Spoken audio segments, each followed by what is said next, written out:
Bonjour à toutes et tous, Olivier Véran, ministre des Solidarités et de la Santé. Je suis avec Annick Girardin, ministre en charge de l'Outre-mer, et on est ici au sein de ce ministère de la Santé pour pouvoir répondre pendant quelques minutes aux questions que vous pouvez vous poser s'agissant de l'épisode épidémique de coronavirus, notamment sur les questions concernant les territoires d'Outre-mer. Eh bien, bonjour à tous et je vais donc prendre la première question, Monsieur le ministre de la Santé. Cher Olivier, pourquoi ne pas confiner totalement les territoires d'outre-mer et pourquoi ne pas arrêter les transports en commun? C'est une question qui nous est envoyée par Christina et Mathieu.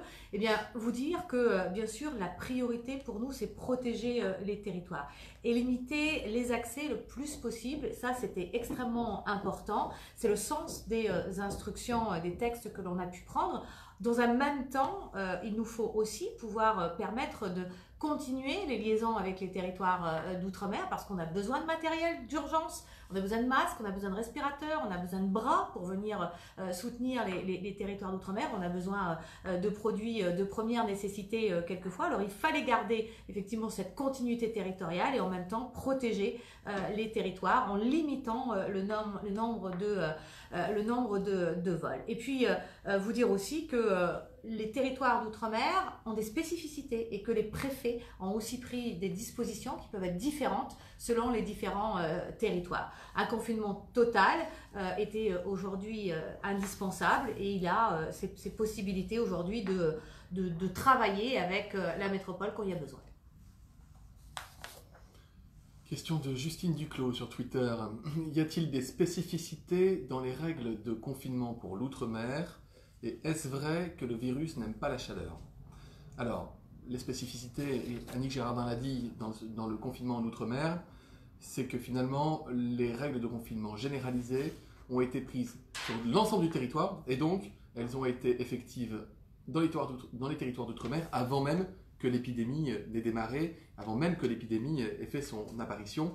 Pour le reste, je crois qu'Annick Girardin a répondu. Le principe, c'est que nous avons les mêmes règles pour tout le territoire métropolitain et l'outre-mer, les mêmes règles de confinement, parce que le confinement, la distanciation sociale, la réduction des activités, le fait de rester chez soi, c'est le paramètre qui permet de freiner l'évolution d'une épidémie, de freiner la transmission d'un virus, et c'est pourquoi ces règles de base très importantes que chacun maintenant a parfaitement appréhendées doivent s'appliquer le temps nécessaire. Ensuite, sur le virus en lui-même, ce coronavirus, on ne sait pas au fond s'il aime ou non la chaleur, mais on a des doutes. On a des doutes parce que l'épidémie, elle frappe des pays chauds. Elle a frappé déjà l'Iran, elle frappe le Brésil. Donc elle frappe des pays où la chaleur est importante dans cette période de l'année. Le virus, il semble aussi apprécier l'humidité. Donc hélas, on a peu d'arguments pour espérer que le virus épargne tel ou tel territoire, en tout cas pas en raison de la chaleur. La seule chose, encore une fois, qui permet d'éviter de se transmettre le virus, c'est le confinement, c'est rester chez soi. Et ce sont les gestes barrières qui sont extrêmement importants. Autre question de nos internautes de Koala.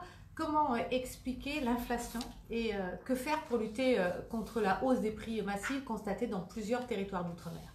Alors cette hausse de prix, elle est constatée pas que dans les territoires d'outre-mer, mais dans les territoires d'outre-mer, on a un outil, ça s'appelle le BQP, le bouclier qualité-prix, qui permet, selon les territoires, d'avoir un nombre de produits qui va de 150 à 250, où on a fixé les prix. Ce sont des produits alimentaires ou encore des produits de première nécessité. Il faut que ces BQP soient tous en application dans les territoires d'outre-mer. Je sais par exemple qu'à La Réunion, il était encore en négociation et j'ai demandé qu'il y ait des contrôles dans l'ensemble des grandes surfaces dans les territoires d'outre-mer, de manière à ce que puissent me remonter des constats effectifs faits par les services de la concurrence et des prix dans l'ensemble des territoires d'outre-mer.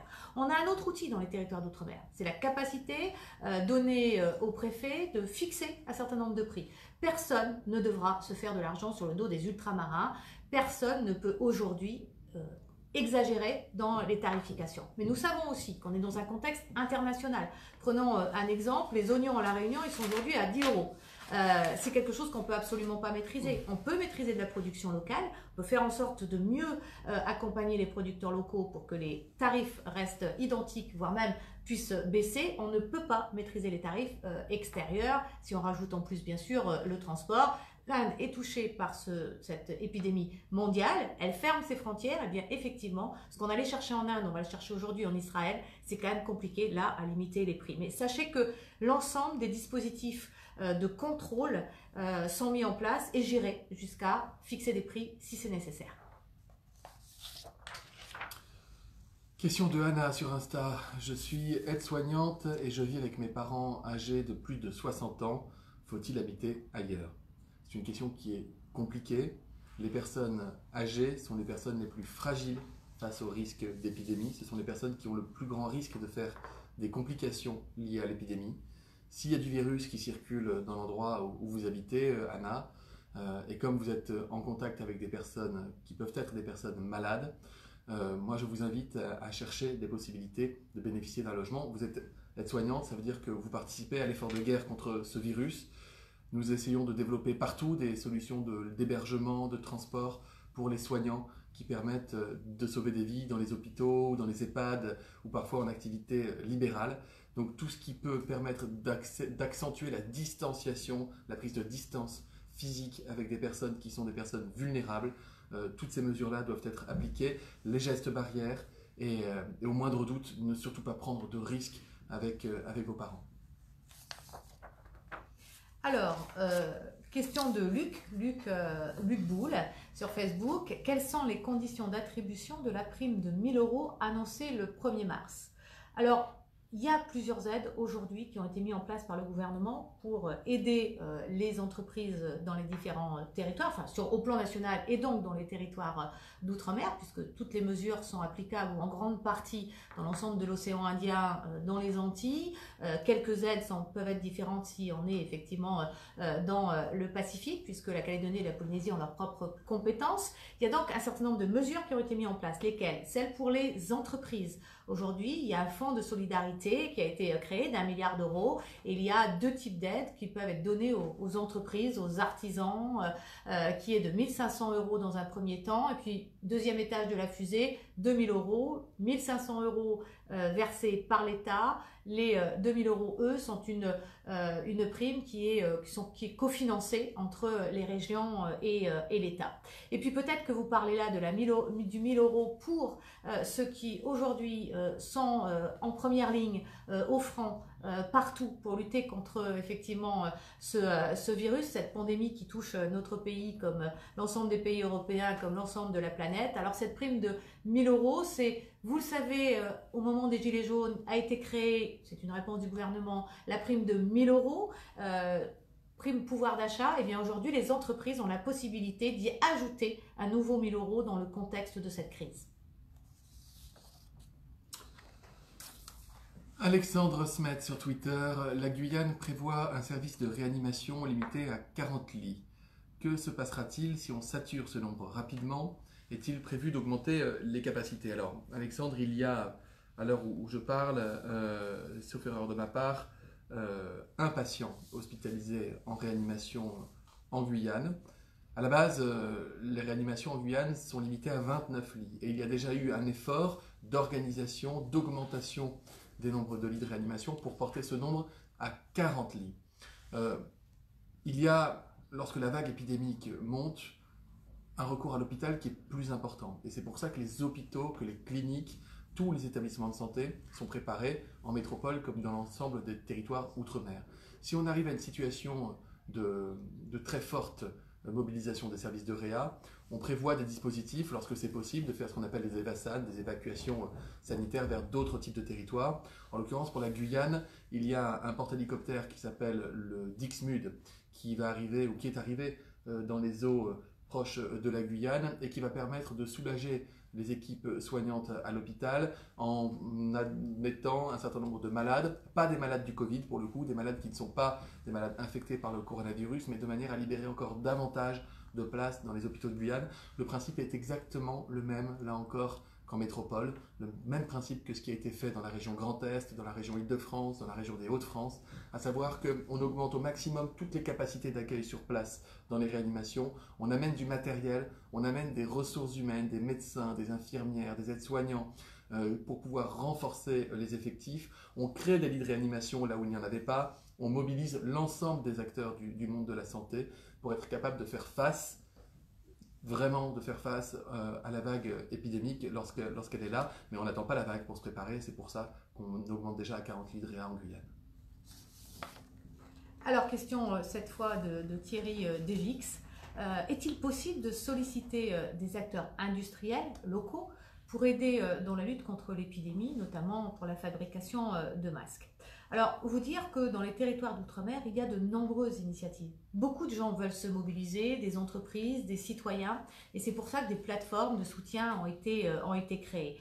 Un exemple, une entreprise réunionnaise de Rome qui décide effectivement d'utiliser sa matière première pour réaliser du gel. Eh bien, en contact avec un réseau national, le ministère des Outre-mer a permis effectivement d'acheminer les ingrédients chimiques qui ont été nécessaires pour réaliser ce gel à La Réunion. Des gels qui peuvent d'ailleurs du coup produits à La Réunion, être exportés sur Mayotte, et donc on a une solution qui se fait dans le bassin océan Indien. Ce sont des initiatives, des projets qui sont portés, et c'est comme ça qu'il faut qu'on puisse apporter aussi des réponses. Nous sommes résilients dans les territoires ultramarins, on doit davantage effectivement se mobiliser. Sur la question des masques, avec la secrétaire d'État Agnès Pannier-Runacher, on a mis en contact des entreprises des territoires d'outre-mer, Réunion, Martinique, avec des entreprises métropolitaines qui ont travaillé sur certains process, et j'espère qu'on pourra produire des masques dans les territoires ultramarins. Il y a des initiatives, il faut les soutenir. Les préfets dans les territoires sont à la recherche de ces initiatives, et nous serons à leur côté pour faire que des réponses locales puissent être apportées, que cette solidarité qui existe aujourd'hui dans l'Hexagone existe aussi dans les territoires d'outre-mer. Question de Madame Marie sur Twitter. Quel sera le rôle des porte-hélicoptères Dixmude qui doit arriver aux Antilles-Guyane et Mistral qui doit arriver à la Réunion Mayotte? Alors je l'ai dit dans la réponse précédente, ce sont des porte-hélicoptères qui pourront dans une certaine mesure accueillir des malades qui ne sont pas atteints du Covid, mais qui pourront donc libérer davantage de places dans les hôpitaux sur place pour être capables d'accueillir des malades. Ils auront d'autres fonctions. Ils auront notamment la possibilité d'organiser des transferts de malades inter-îles, notamment s'agissant du côté de Saint-Barth, où il peut y en avoir, ou Saint-Martin. Et puis, dans le cadre de la Réunion Mayotte, le Mistral sera accompagné de la frégate Guéprat qui viendra en appui et qui permettront, toutes ces flottes qui viennent en appui, permettront d'avoir aussi un soutien logistique très important, un soutien humain très important, un soutien de transfert très important. Frédéric Félix, sur Facebook, vous nous posez une question. Pourquoi la quatorzaine nous impose, à ma famille et à moi, de devoir être placé dans un hôtel et de ne pas pouvoir rentrer à mon domicile?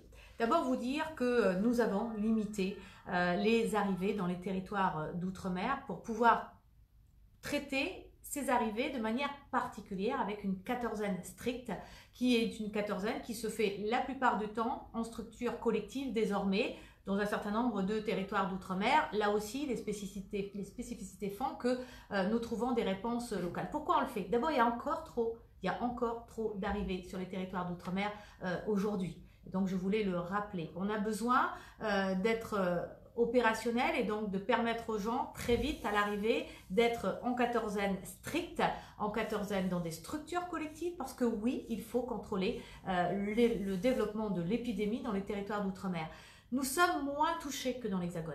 Nous avons, pour beaucoup de territoires d'outre-mer, et notamment effectivement aujourd'hui la Réunion ou encore Mayotte ou encore la Guyane, deux territoires sont plus en avance. Malheureusement, la Martinique et la Guadeloupe qui sont beaucoup plus touchés aujourd'hui. On doit rester sévère sur cet entretien de nos volontés d'avoir du confinement qui soit strict. Et c'est ce que nous voulons faire. Et oui, il faut que vous puissiez vous prêter à ce jeu en rentrant avec votre famille dans le territoire d'outre-mer que vous allez rejoindre. Oui, il y aura une quatorzaine stricte. Question de Cécile au hasard, Facebook.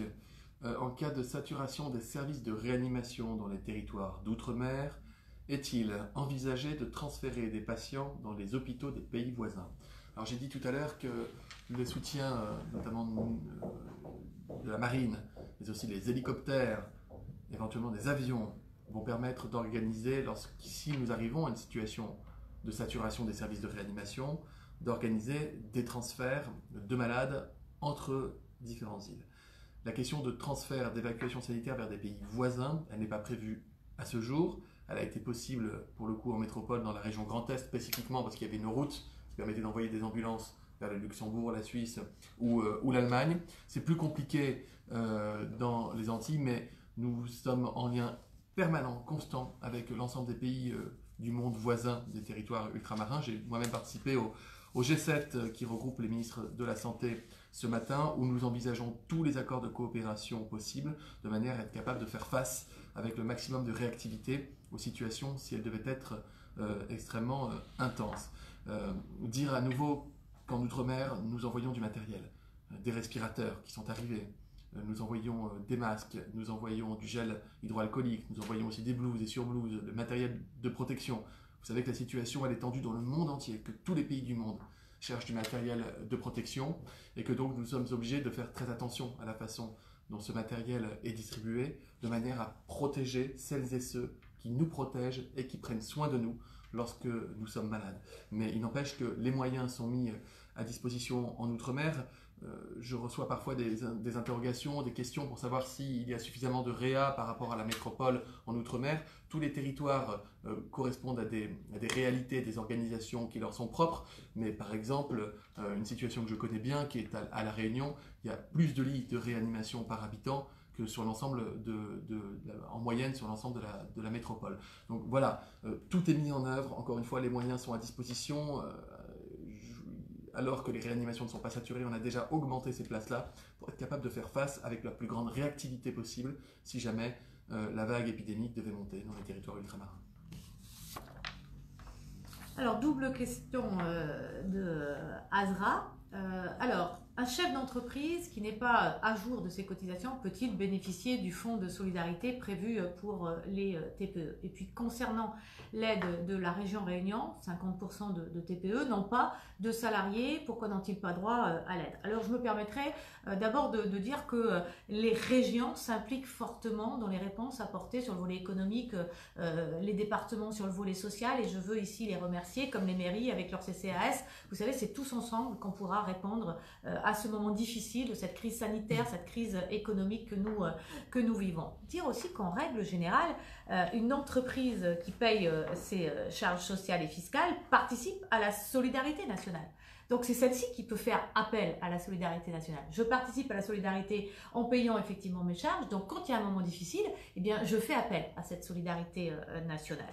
C'est en règle générale ce qui est établi. J'ai bien compris et je sais pertinemment que dans les territoires d'outre-mer, nous avons des territoires extrêmement fragiles économiquement. La Guyane, avec la crise de 2017 qui l'a frappée, on voit bien que les entreprises avaient déjà souffert en 2017, la difficulté à se relever. Aujourd'hui, certaines, effectivement, sont en difficulté. C'est pour ça que j'ai souhaité que les préfets sur place mettent en place des cellules d'urgence économique et que l'on puisse faire du cas par cas. Même chose à Mayotte. Mayotte sort d'une crise en 2018 qui a été sévère et qui a laissé des traces fortes, notamment dans l'économie. Même chose à La Réunion avec les Gilets jaunes en 2018 qui a frappé fortement La Réunion, ou Saint-Martin après et Saint-Barth après Yarma. Donc on voit bien qu'on a des contextes particuliers et qu'on va devoir effectivement s'adapter. C'est au local, c'est les préfets avec les chambres consulaires, avec le monde économique qui devront effectivement regarder au cas par cas ces difficultés d'entreprise. Question de Yannick sur Facebook. Comment est-il possible de gérer la crise sanitaire à La Réunion alors qu'il y a l'épidémie de dengue en parallèle? C'est vrai que l'épidémie est en activité à La Réunion, mais aussi à Mayotte. Dans un cas comme dans l'autre, on est à 2000 malades atteints par la dengue. Alors, ce n'est pas du tout le même vecteur, vous le savez. La dengue est transmise par les moustiques, alors que le coronavirus, lui, est transmis d'homme à homme, alors que la dengue, elle, ne se transmet pas d'homme à homme. Il n'empêche que le fait qu'il y ait l'épidémie de dengue, nous l'observons avec énormément d'attention. Tous les services d'alerte sanitaire sont en fonctionnement normal dans la cellule du ministère, c'est-à-dire que les équipes qui s'occupent traditionnellement à la Direction générale de la santé de l'épidémie de dengue continuent de le faire, évidemment. Vous dire que les équipes sur le territoire ultramarins, et notamment à La Réunion et à Mayotte, qui sont chargés de faire appliquer les gestes barrières et de les expliquer. Ce sont aussi des équipes qui rappellent les consignes, qui sont des consignes simples, qui doivent être mises en œuvre pour limiter les risques de se faire piquer par un moustique et de se faire transmettre la dengue. Vous les connaissez, ces mesures: éliminer toutes les sources d'eau stagnantes, éliminer les déchets, éviter de faire stagner les déchets, puis se prémunir des piqûres de moustiques par le port de vêtements longs ou l'utilisation de solutions anti-moustiques. On surveille ça à l'échelle de la prévention individuelle et à l'échelle de la prévention collective. Alors, Karine Samina Dapoul nous a posé une question sur les commerces. Pourquoi les commerces sont-ils ouverts le soir? Et elle cite les exemples de pizzeria ou de kebab, alors que l'on doit éviter de sortir. Alors, ça peut vous paraître effectivement être antinomique, sauf que il y a des gens qui aujourd'hui vont travailler et ont besoin, en rentrant le soir, de trouver un commerce, des plats à emporter pour pouvoir effectivement rentrer chez eux avec la possibilité de se nourrir. Je crois qu'on ne pouvait pas complètement tout fermer, c'était évident. Il faut pouvoir s'avitailler, se ravitailler, à la fois pour ceux qui sont confinés, mais aussi pour ceux qui vont travailler et ont besoin d'acheter sur la route ce qui est nécessaire à leur survie. Par contre, il est clair que pour l'ensemble de ces commerces qui sont restés ouverts, il faut que les mesures de distanciation soient bien sûr respectées, que les précautions soient prises par les entreprises pour protéger leurs salariés. Il y a des vérifications en la matière. Il est important effectivement que aussi les gestes barrières soient respectés pendant effectivement ces moments de travail ou ces moments de contact avec la clientèle, et que quelque part nous réussissions à mettre en place des méthodes de travail qui évitent des contacts directs. Et c'est pour ça qu'il faut mettre des protections maximales en place si l'on veut continuer ces activités. Voilà, on a terminé avec les questions que vous nous aviez posées. On espère y avoir apporté des réponses concrètes. Et Annick, peut-être le mot de la fin. Écoutez, merci beaucoup pour l'ensemble de ces questions. Sachez que le gouvernement est mobilisé sur les questions ultramarines. Les territoires ultramarins sont aujourd'hui, à la demande du président, à la demande du Premier ministre, les sujets de chacun de nos réunions. Et encore lundi, nous avons une grande réunion interministérielle où elle sera centrée sur les problématiques outre-mer. Le gouvernement est à vos côtés dans ces moments difficiles.